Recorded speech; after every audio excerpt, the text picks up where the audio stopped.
My name is Julian Gordon, and I'm here to express my position of disappointment and immediate recommendations for the Tulsa Real Estate Fund.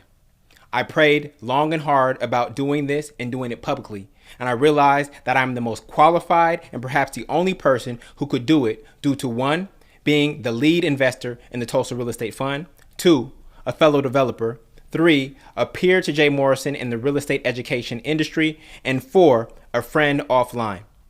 Scripture says, go to your brother directly in private, and I've attempted to do so through text messages. I've requested a meeting since July 31st, and no commitment has been made.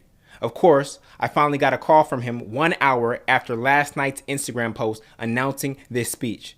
But I was in the middle of teaching a class, so I could not answer. Even if I talked to Jay, I would still have to share what I see with the 15,000 other investors in the fund. This is simply an accountability call.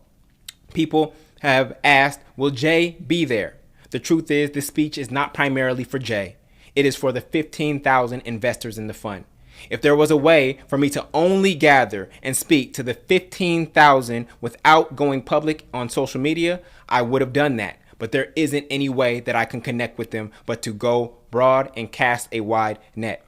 Much of this speech, Jay already knows, and from our text messages dating back from July 27th. It's nothing new to him. He knows my stance.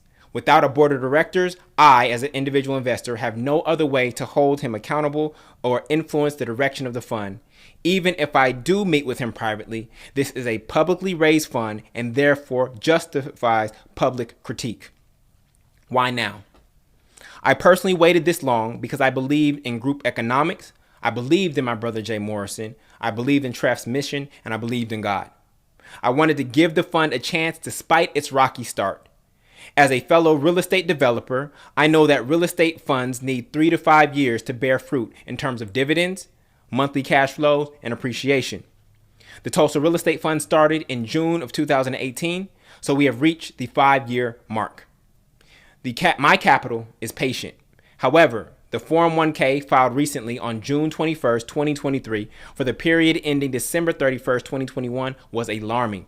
It showed that Tref Titanic is likely on the verge of sinking into bankruptcy unless it gets bailed out by debt or additional investment, with the fund only having $772,372 in cash left of the original $11.5 million invested.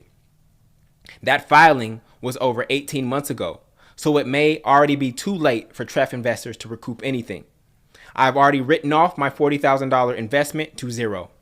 Based on my research, it appears that the only person who has truly benefited from Tref is Jay Morrison himself. In Tulsa, Oklahoma, the real Black Wall Street, we had white outsiders burn down the neighborhood and its assets in 1921. Today, we are in 2023. And our very own people are burning through Tulsa Real Estate Fund's money from within. As a, not the, leader in this financial literacy revolution, I can't just sit around and watch that happen. We, as a collective, are afraid of accountability because we know that if I call someone out on their stuff, they or someone else is going to call me out on my stuff that's in the darkness. Nobody is perfect. So we tend to give others' imperfections a pass. Nothing changes like that.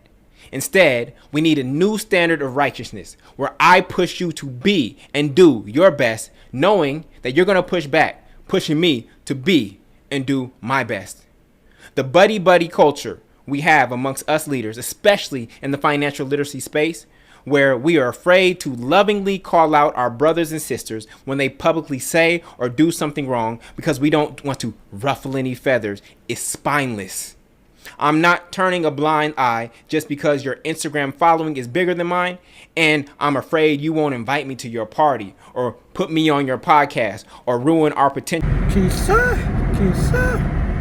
Guys, what do you think about what Julian Gordon said about Jay Morrison, right?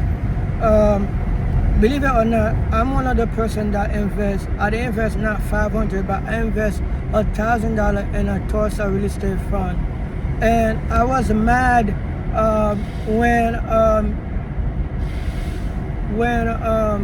I saw things were going the way it was. I almost invest more than that. I almost invest almost $5,000 in that BS, right? Because I believe it so much, right? And I'm glad I didn't, because I could have like lose all that money to a crook. Now it's my fault because I didn't do my due diligence and investigate more about this guy. I was going based off like his connection with other celebrity. One thing about this, one thing for sure, never invest in internet crooks who like connecting themselves with a celebrity, because celebrity just as crook also, because they'll take a lot of money with other celebrity just to take picture, and all of a sudden those guys will like say, oh, I know Jay-Z, or I know this person, just because they take a picture with that person, you know what I mean, or just because they had a conversation, they had an interview, all of a sudden they make it look like they're a friend, they're this, that, and the third, when in hindsight they are not. So Jim Morrison, like he said, take that money, almost $18 million, and every year the money is losing money. And at first he was buying a lot of real estate company. He bought a whole neighborhood of real estate, but the thing is, he didn't know what to do with it. He didn't know how to like fix those property and sell them. He didn't know how to like get, you know what I mean, how to make those real estate that he purchased to make the money. So a lot of those property he purchased probably have a lot of distress, a lot of debt, and then eventually he, like when he bought them high and probably sell them for low, and the company was losing money. Not only that, he was paying himself from the company a lot of money. He was writing checkup as a marketer. He was he was the CEO. He was getting paid as a CEO. He was getting paid as a media outlet because his huge social media platform. So that means like the company is not doing well. It's a fund, but why did a fund need social media marketing? So you want more people to give you more money?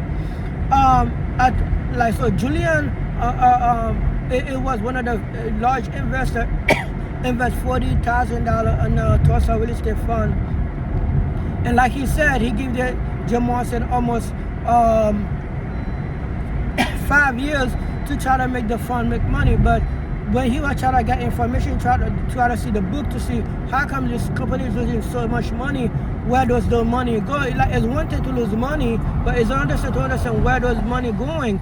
Are they going to your pocket? Or are they going to like bad investment? And did they invest? Do you know what? Like this guy already doing what Jim Morrison did before him. He's being successful at it, right? I believe his fund is double from what, you know what I mean, from like from the money that he grabbed from the people. And I wish I invest on his fund instead of Jim Morrison fund, right? But it's because it's my fund, because I see Jim Morrison look more masculine, more straightforward. It look more honest. But I didn't look at his crook back ways and stuff like that. With this guy, it doesn't have those kind of stuff. But like I said, man, it's a living and learn. Don't take too many advice from like social media outlet, man, because there's so many of them out there. Just be careful, just like me, man, so you can get caught and scammed. But guy, what do you think about that, man? What do you think about Julian outed Jim Morrison for stealing almost $18 million and nobody is really calling them out? And like you said, black people doesn't like calling other black people out because we all know that we have our own shit to be worried about. Leave your comment in this video. Let me know what you think. If you're first time to my channel, thank you so much for watching. While you're there, gonna like video, share video, hit the notification bell, and I'll see you on the next one, guys. Deuces.